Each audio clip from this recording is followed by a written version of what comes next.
Assalamualaikum warahmatullahi wabarakatuh teman-teman kelas 5 Granada yang soleh dan soleha. Untuk mengawali pembelajaran pada hari ini, mari kita awali dengan membaca basmalah. Bismillahirrahmanirrahim.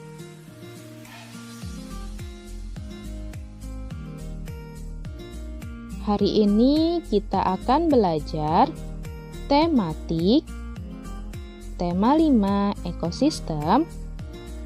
Subtema 2, hubungan antar makhluk hidup dalam ekosistem. Muatan PPKN.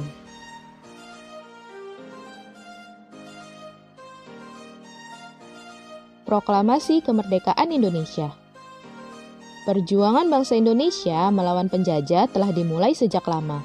Hal itu dibuktikan dengan banyaknya tokoh perjuangan atau pahlawan Indonesia yang berjuang melawan penjajah. Mulanya, perlawanan bangsa Indonesia mengalami banyak kegagalan.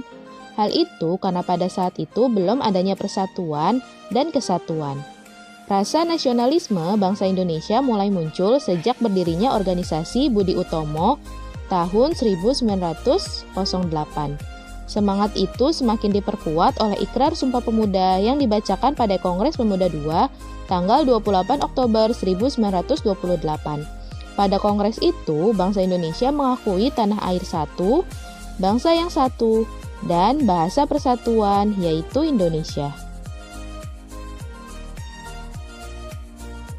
Setelah perjuangan yang begitu lama dan pengorbanan yang tidak sedikit, akhirnya bangsa Indonesia pun memproklamasikan kemerdekaannya. Proklamasi Kemerdekaan Indonesia dibacakan pada hari Jumat, tanggal 17 Agustus 1945 pukul 10. Naskah proklamasi dibacakan di Jalan Pegangsaan Timur, nomor 56, Jakarta, atau yang sekarang Jalan Proklamasi nomor 1. Proklamasi kemerdekaan perlu dilakukan untuk mengumumkan kedaulatan bangsa kepada dunia. Proklamasi kemerdekaan berhasil dibacakan atas kerjasama berbagai pihak. Para pemuda dan masyarakat Indonesia mempersiapkan proklamasi kemerdekaan dengan semangat persatuan dan kesatuan. Isi proklamasi merupakan hasil diskusi Soekarno, Muhammad Hatta, dan Ahmad Subarjo. Soekarno kemudian menuliskan naskah proklamasi, sedangkan Muhammad Hatta dan Ahmad Subarjo menyumbangkan ide secara lisan. Setelah naskah selesai dibuat, Soekarno meminta Sayuti Melik mengetik naskah tersebut dengan ditemani BM Diah. Penyusunan naskah proklamasi tersebut dilakukan di Rumah Laksamana Maeda, seorang perwira tinggi Angkatan Laut Kekaisaran Jepang yang bersimpati dengan perjuangan bangsa Indonesia. Naskah proklamasi ditandatangani oleh Soekarno dan Muhammad Hatta atas nama bangsa Indonesia. Oke teman-teman, sekarang coba perhatikan naskah proklamasi kemerdekaan Indonesia berikut. Proklamasi. Kami, bangsa Indonesia, dengan ini menyatakan kemerdekaan Indonesia. Hal-hal yang mengenai pemindahan kekuasaan dan lain-lain diselenggarakan dengan cara saksama dan dalam tempo yang sesingkat-singkatnya. Jakarta, 17 Agustus 1945, atas nama bangsa Indonesia, Soekarno, Hatta. Setelah proklamasi kemerdekaan, dilakukan pengibaran bendera merah putih yang dilakukan oleh Latif Hendraningrat dan Suhud Sastrokusumo. Bendera merah putih tersebut dijahit oleh Ibu Fatmawati. Saat pengibaran bendera, seluruh masyarakat yang hadir menyanyikan lagu Indonesia Raya.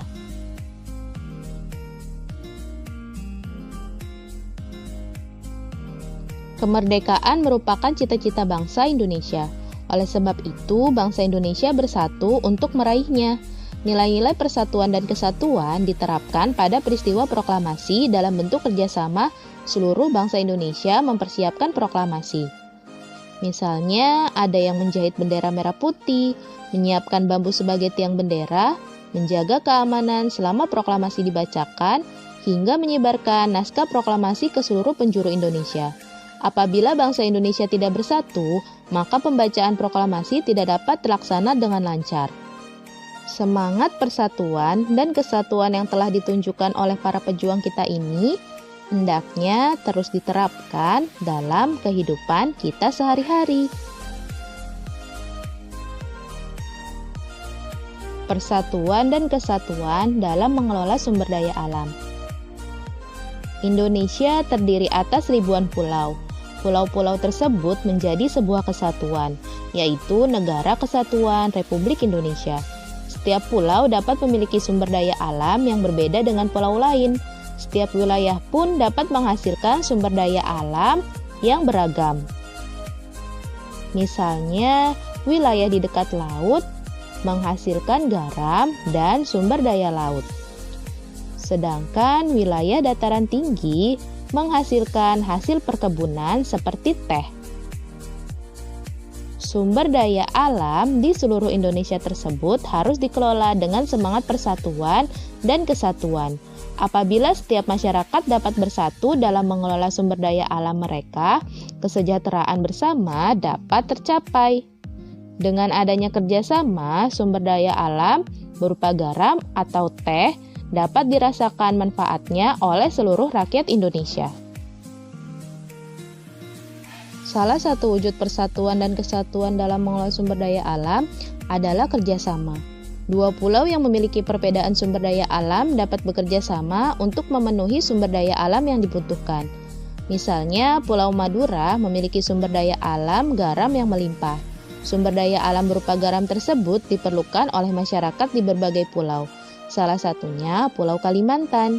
Jadi, penduduk Pulau Kalimantan dapat bekerja sama dengan petani garam di Pulau Madura untuk memenuhi kebutuhan garam mereka.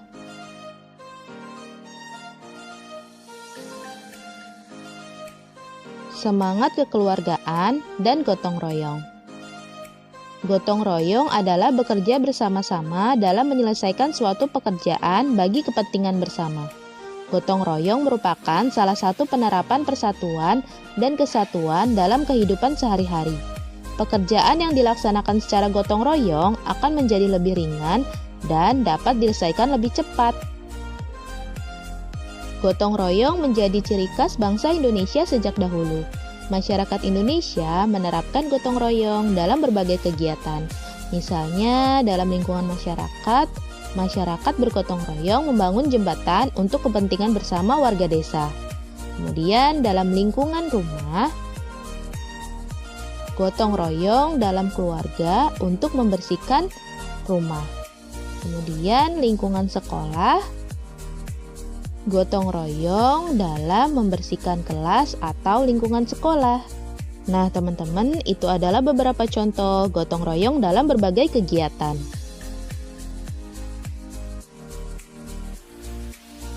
Gotong royong dapat menumbuhkan semangat kekeluargaan. Semangat kekeluargaan adalah sikap memperlakukan orang lain seperti halnya keluarga. Kita akan menghargai, menghormati, serta menyayangi sesama seperti keluarga sendiri. Manfaat semangat kekeluargaan antara lain meningkatkan persatuan dan kesatuan, mencegah perpecahan, serta menciptakan hubungan yang harmonis antar sesama. Dengan semangat kekeluargaan, kehidupan menjadi aman dan damai. Muatan IPS.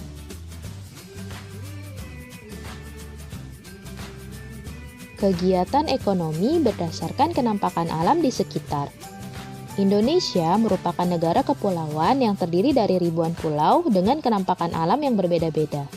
Perbedaan kenampakan alam tersebut menyebabkan kegiatan ekonomi masyarakat juga berbeda sesuai dengan potensi alamnya.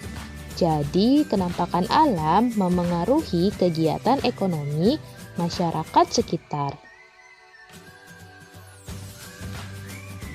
Sebagai contoh, di daerah Kalimantan, masyarakat memanfaatkan kenampakan alam berupa sungai-sungai besar sebagai pusat ekonomi. Misalnya adalah Pasar Terapung di Banjarmasin. Pasar terapung yang ada di Banjarmasin tidak hanya menjadi pusat perdagangan masyarakat, namun juga telah dikembangkan menjadi pusat pariwisata di Kalimantan. Baik penjual maupun pembeli di pasar terapung tersebut harus menggunakan perahu kelotok untuk dapat melakukan proses jual beli. Uniknya, sistem barter masih berlaku di pasar tersebut. Misalnya menukar hasil perkebunan dengan ikan atau sayur. Nah, keunikan-keunikan itu tidak hanya menarik minat wisatawan lokal, namun juga menarik minat wisatawan dari mancanegara. Kegiatan ekonomi akan menyesuaikan kondisi alam di sekitarnya, terutama kegiatan ekonomi yang menggunakan bahan baku alam. Kegiatan ekonomi tersebut dilakukan di sekitar sumber bahan baku untuk memudahkan pemenuhan bahan baku. Dengan demikian, biaya produksi dapat dikurangi.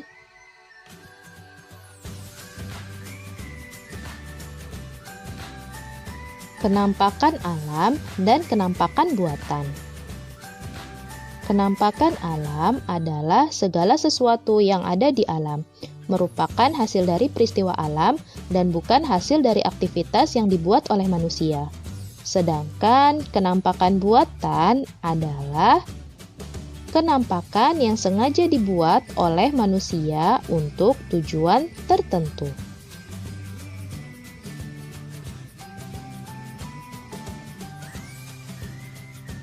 Contoh kenampakan alam adalah sebagai berikut. Yang pertama ada pegunungan, yang kedua ada gunung, yang ketiga ada perbukitan, yang keempat ada sungai, yang kelima ada laut, dan yang keenam ada selat. Nah, teman-teman, itu adalah beberapa contoh dari kenampakan alam. Selanjutnya adalah contoh kenampakan buatan. Yang pertama ada waduk. Waduk atau bendungan yang dibangun sebagai penampungan air. Yang kedua ada kebun binatang. Kebun binatang sebagai tempat konservasi hewan. Dan yang ketiga ada permukiman. Permukiman sebagai tempat tinggal manusia. Nah, teman-teman, itu adalah beberapa contoh dari kenampakan buatan.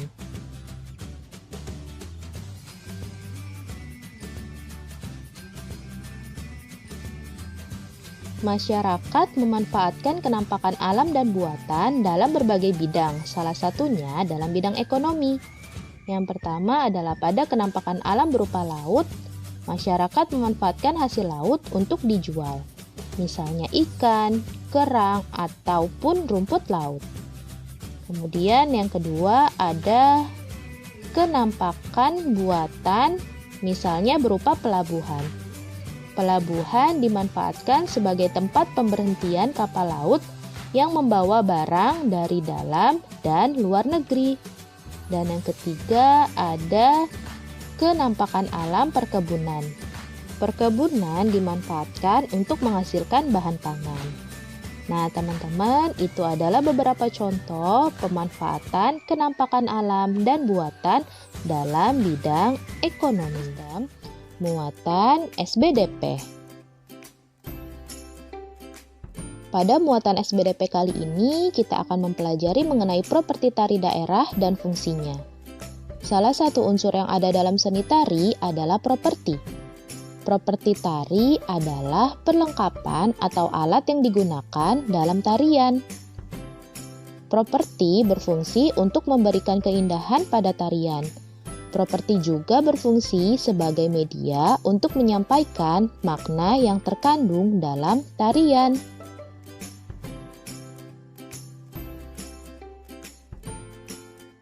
Properti yang digunakan dalam tari tradisional bermacam-macam.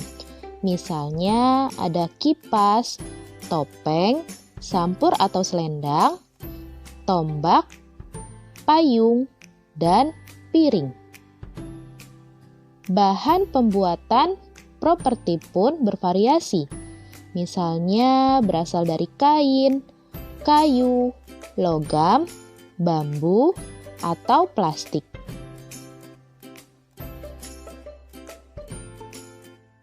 Ayo teman-teman coba perhatikan gambar tari bendrong lesung berikut. Berikut adalah tari bendrong lesung yang menggunakan properti alu dan lesung. Dengan menggunakan properti alu dan lesung, makna gerakan tari tersebut menjadi lebih mudah dimengerti daripada tanpa properti. Properti tari juga dapat menunjukkan ciri khas tarian atau tema tarian. Alu dan lesung dalam tari bendrong lesung membantu menggambarkan kegiatan masyarakat Banten saat menyambut datangnya musim panen. Dengan adanya properti, makna tari bendrong lesung yang menggambarkan kegembiraan dan sukacita masyarakat menyambut musim panen dapat tersampaikan dengan lebih baik. Alu dan lesung yang beradu menghasilkan bunyi khas yang memperlihatkan semangat dan kegembiraan masyarakat atas hasil panen mereka.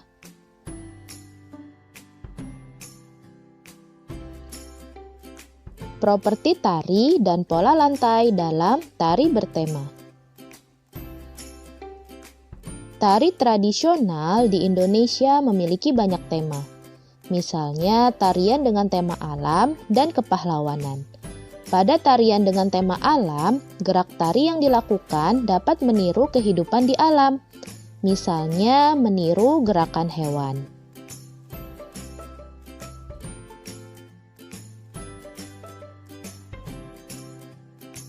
Properti tari yang digunakan dapat memakai benda alam seperti dedaunan, bulu hewan, atau akar-akaran. Properti juga bisa menggunakan benda yang dibuat menyerupai benda-benda di alam. Misalnya selendang yang menyerupai sayap dan mahkota yang menyerupai kepala burung. Oke teman-teman, perhatikan contoh tarian berikut. Berikut adalah contoh gambar tari kancet lasan. Tari kancet lasan berasal dari Kalimantan. Tari kancet lasan meniru gerak burung enggang atau rangkong. Properti yang digunakan adalah bulu-bulu burung enggang tiruan yang diikatkan pada jari-jari tangan. Kemudian contoh yang kedua yaitu adalah tari merak. Tari merak berasal dari Jawa Barat. Tari merak meniru gerakan burung merak. Properti yang digunakan dalam tari merak adalah selendang dengan warna dan motif yang menyerupai burung merak. Selain menggunakan properti, tari bertema juga memiliki pola lantai tertentu. Nah, berikut adalah contoh pola lantai dalam tari merak. Pola lantai dalam tari merak yaitu ada pola lantai lurus, kemudian pola lantai lurus berlawanan arah, pola lantai melingkar, dan pola lantai lurus berhadapan. Nah, teman-teman, itu adalah contoh pola lantai dalam tari merak.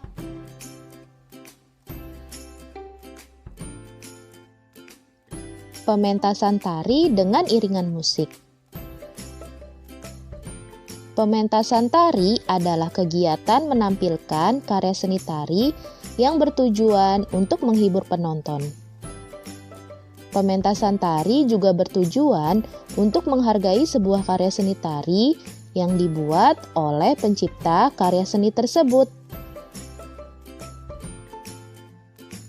Beberapa hal yang perlu diperhatikan dalam pementasan tari antara lain sebagai berikut. Yang pertama adalah gerak tari yang sesuai dengan tema tarian. Yang kedua, pola lantai. Yang ketiga, tempat pertunjukan. Yang keempat, properti. Yang kelima, busana. Yang keenam, tata rias. Dan yang ketujuh, yaitu musik pengiring.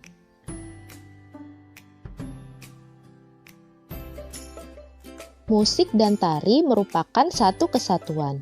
Iringan musik berfungsi sebagai pengiring gerakan dalam tarian, mengatur cepat atau lambatnya gerakan dalam tarian, memberi gambaran pada suasana tari, misalnya tarian sedih diiringi musik dengan alunan nada yang sedih, serta sebagai penyemangat para penari.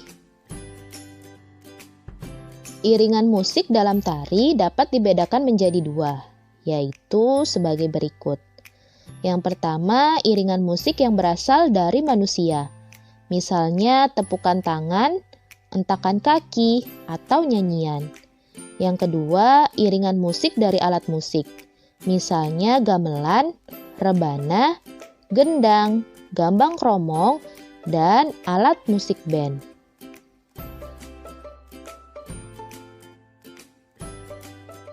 Berikut contoh tari dan alat musik pengiringnya. Contoh yang pertama yaitu tari saman dari Aceh yang diiringi musik rebana. Kemudian contoh yang kedua, tari serimpi dari Yogyakarta yang diiringi musik gamelan. Dan contoh yang ketiga yaitu tari lenong dari Betawi yang diiringi musik gambang kromong. Nah, teman-teman, itu adalah beberapa contoh tari, daerah, dan alat musik pengiringnya.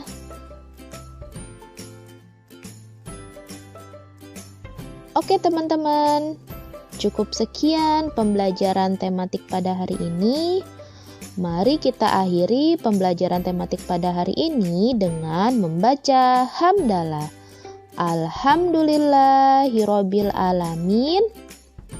Wassalamualaikum warahmatullahi wabarakatuh.